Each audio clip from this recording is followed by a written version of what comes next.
నాకుంటే నేను జీవితంలో ఒకసారి వేసుకోవాలిగా, అందుకు వద్దట్టు వచ్చింది. మెరుగు పెట్టించా? అద్దానికి అబద్ధానికి అద్దులు ఉండాలి. హ్యాపీ యానివర్సరీ మా. Thank you. అరే తీరా, నేను మళ్ళా వేస్తున్నా. అయినా ఒక సాంగ్ ఇంకో సాంగ్ వేసుకోకూడదు కదా.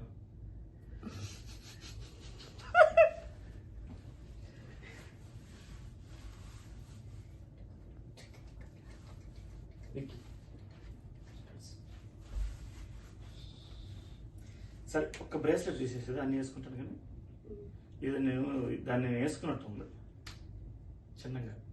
అది ఖచ్చితంగా చేయబోద్ది. ఇది ఒక్కటి ఇది వేసుకుంటాను. ఇది అమ్మేసుకునేదా? నిజంగా ఇది నాకేదో నేను వేసుకుని నాకే చాలా ఇబ్బంది చూసేవాళ్ళు. బయటకు తీసుకుని ఇక్కడ సరిగ్గా రావట్లేదు. రైట్ రాదు, అందుకే ఐఫోన్ అసలు రాదు.